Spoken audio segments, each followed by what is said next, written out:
Hello and welcome to the third episode of my podcast, a journey into becoming an artist and what that entails. Look, sir, droid. Stop that ship! Blast him!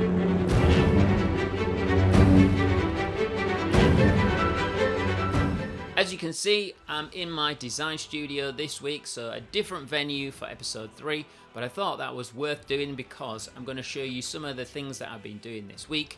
Firstly, starting with the piece of artwork I call Catch Your Death, which I took over to the photographers Sam Whitten Photography to get photographed at high res so that I could turn it into a digital file, and that would enable me to be able to actually print A1s for everyone to see. In fact, as you'll see as the episode goes forward, I managed to blow it up quite large, so it looks pretty spectacular, even if I do say so myself. It's just the scale that makes it look great. So I thought I'll show you a few clips from my week, and then we can maybe look at some of the prints. You catch me now on my way over to Church Fenton, where I am going to get the artwork photographed by Sam Whitten Photography. Sam and I have crossed paths quite a number of times in the past. We have a mutual friend, and so I've also produced some stickers for him in the past. So as a reciprocal favour, he has offered to photograph my artwork for me so that I could turn it into print. So hopefully I will be able to take some photographs and video while I'm actually on site, and that means that you will get to be part of the journey with me. So there we go. So that's pretty even as far as lighting is concerned. Yeah. Then we'll get into it. It's all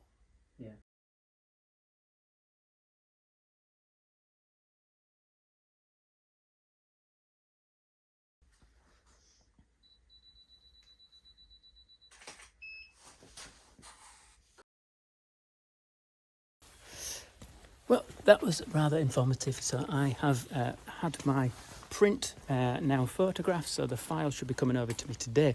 But as you can see probably in the background, at the present moment, the space where Sam's photography studio is full of amazing private aircraft.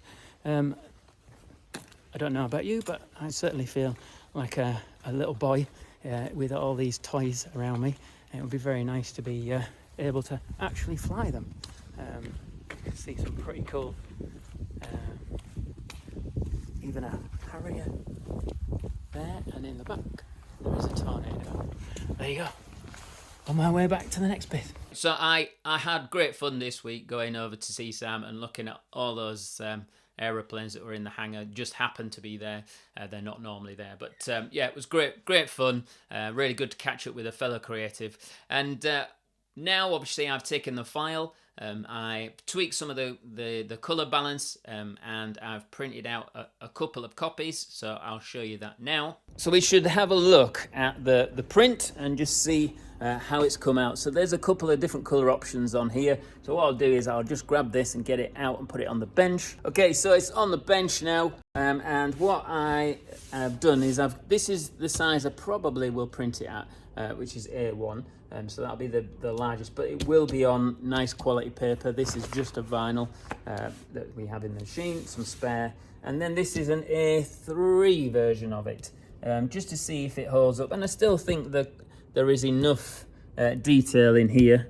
And then I decided that obviously they were so good in the scale size, I thought we would print out a rather large one, just to see how good it can go on my machine. I had a spare bit of leftover material, so I just printed it out just to see. So here's a little edit. So I'll put the time lapse here, as you can see us printing it out on the big printer here in the studio. And then I managed to get it on the bench and have a quick look at it. The phasing of the lights is kind of, unfortunately, very similar to my camera, so that's what the sort of the jitter is on the lights. But then my son and I, obviously, we're in at the weekend just doing a little bit extra, and we decided to have a little video shoot, so here's a quick clip of that as well. Unfortunately, I didn't manage to get everything that I'd planned to do, done this week, so I didn't actually get onto the website or anything. But this week coming, I'm hoping that I might have a little bit more time to catch up with that. I ended up getting dragged onto some other projects, and that just made things a little bit more difficult in terms of the time compress. But what I did notice was putting something in the diary with Sam Whitten Photography actually made me go do it. So I may have to put something in the diary to make sure that I get my actual website done this week. I'm going to send the files over to the printers this week to try and get some fine art prints done. That's on just on really nice paper, and then we can maybe start sending some of those out. I have a few people that I'd like to send them to as gifts, as thank yous, etc. And then I'm going to start sending them to as kind of like semi-promotional items in the hope that, you know, maybe I'll get a shout out, or maybe I'll get you know, a comment or something. I'm not doing it strictly to try and get on people's social media, but in my experience, I've found that quite often people are, you know, really nice when you send them a gift. They usually say thank you. So I'm going to try doing that, send it to a few people that I know, and then I will start sending them to people I don't know in the hope that I might be able to get in front of them. So maybe pitch them for work and just send them one print and just, you know, make a note on the back of it. I've also got some stickers that I printed, and they are really just a kind of an extra, you know, in my experience of printing many stickers over my time, everybody loves stickers. So that's the part of my sort of artist journey done in the last week, and maybe what's coming up. But what do I do in my studio as a living? This is the thing that I actually would like to leave. Now, that seems very possibly odd to some people, because, you know, when you have your own business, you know, why can't you make your business work for you? I don't know the actual answer to that one, unfortunately, but over the 20 years that I've run my business, I started in 2003 as a freelancer, trading under the name Dogtooth. I then ended up going back to work for someone briefly, full-time, probably about 6 months, and then realised that I actually genuinely wanted to be my own boss. And so then I went back to freelance, and eventually my freelance business turned into a real proper business, a limited company. I managed to keep some freelance clients and all new clients, and then in 2007 I started printing some stickers, and these stickers were essentially, I bought it to do the sticker machine to do some branding based things, because that's what my experience comes from, and then I transitioned into creating a product, and the product was called Wall Glamour, which you can just see the name above me there. So Wall Glamour was an online sticker product, which I just designed some stickers and I put them on the internet and people bought them. I hit the trend at the right moment. It was luck. It was being in the right place, the right time. We got #1 on Google. We got into lots of magazines, and I was even on TV on 60 Minute Makeover with my sort of right-hand man at the time, who was called Ed. And that was really great. It was until about 2012, that was a really good opportunity. And unfortunately, in 2012, things changed on Google, and we went from like #1 to nowhere. So then I transitioned to our commercial work, which was installing large graphics. And this is actually, this print is a print here, this wood, but it's installing large graphics that are essentially big stickers into commercial buildings and opportunities and projects.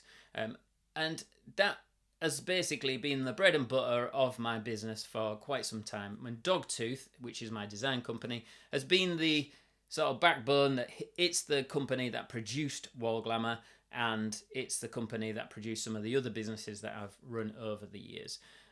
But Dogtooth is essentially, it's just me. It's everything that comes out of my head as a business, and then I try to monetize it. So as things have developed over the years, Wall Glamour has become something of a project that is less interests me these days. So I'd like to transition to doing more of the artwork with my pen onto things, and then see where that leads me. I've always have Dogtooth to drop back into if I need it. But I would really like to replace my income from my business with doing my artwork. And that's what I'm hoping that, this whole channel, this journey that I'm documenting will show you and me what is possible. In the past, one of the other businesses that I run simultaneously was a brand called Stickers, or STKRS.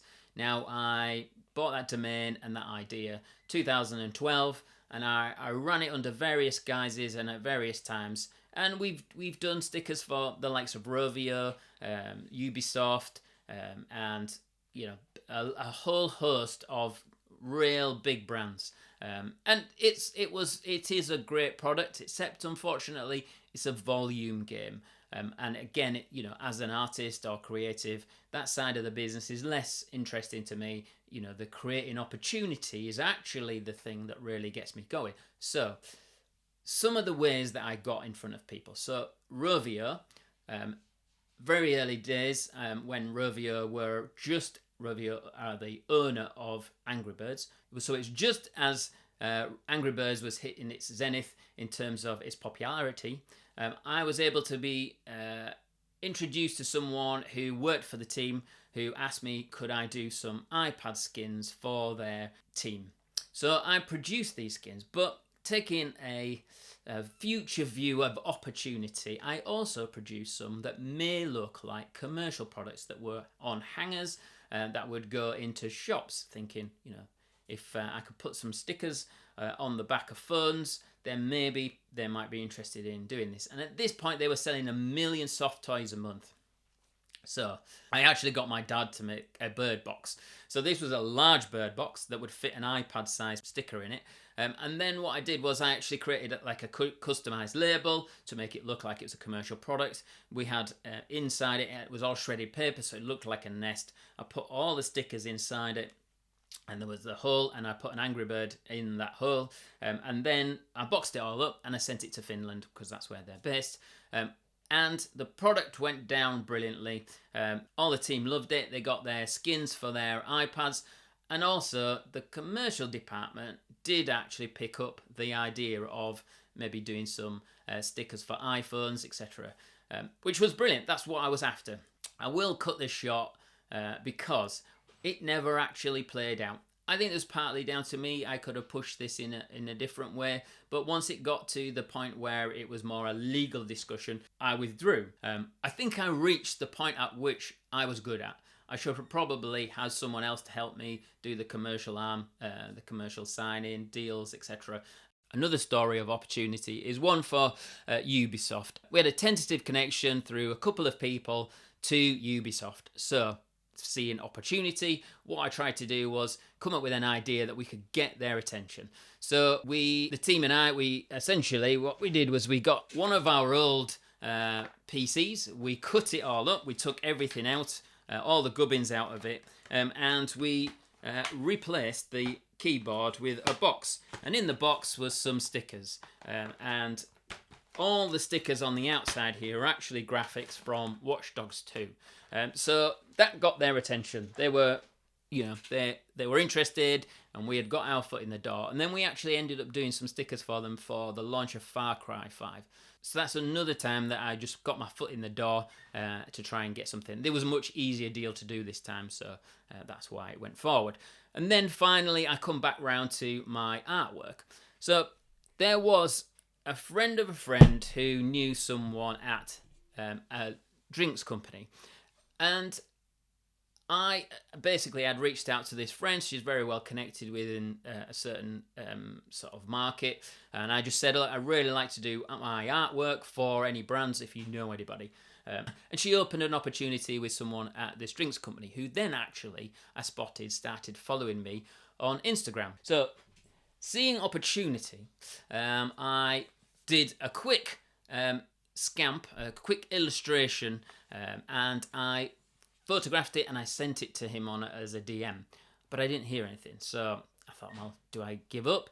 So I thought, no. So I printed it out again onto just on our regular printer, and then this actual hole here is on their boxes for the 12 cans. That hole coincides with the bottom of this, and so you can just see the can. It's a nice little feature. So I thought my design, obviously, if I line it all up with that, it'll look quite good. So I cut this out, put it on the box, and then I sent a video of this to them, and that was successful in opening communications. So then he said, oh, can you send me a video on email and the photograph? Well, as soon as I knew I had something on the line, as it were, I actually thought, well, I'm not going to, just like any perfectionist artist type person, I'm not going to give you a piece of paper like a scamp like that for you to say no to. What I'm going to do is I'm going to do the whole thing. So then I did the big print by hand, A1, took me weeks. So I actually went a bit quiet, which is probably not the best thing to do.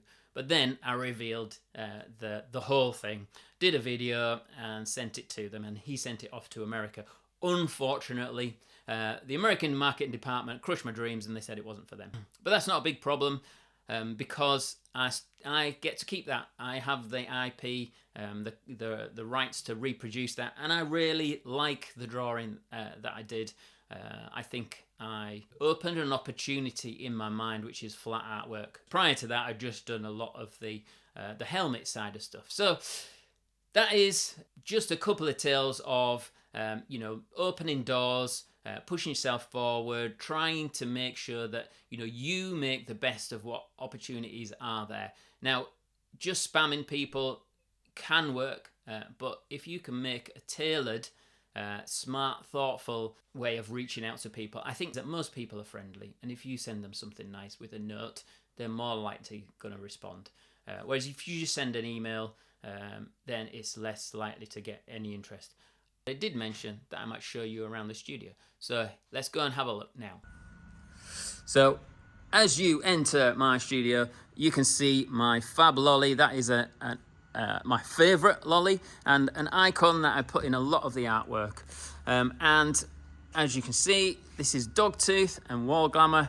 They're two companies that are two brands that I run from my business. And right in front of us is a really large bench with some print on it. And here I have a printer called a Mimaki. Don't particularly like that one. This one is a HP latex, which is so awesome. And then next to it, we have a cutter, which is a Suma cutter. So that's for cutting vinyl. And over here is where the team sit during the week. This is a Sunday. This is a design that was done by a chap called Jamie Flinton, who used to work for me here. And this is an E-boy, a Ben Swift, who I have in my home studio in the background. And that is a Ben Ein over there. And then just over here is some of the skateboard designs that I've done, along with the print that I did called Catch Your Death. And if you look here, some of these are done with Posca pen, some are prints.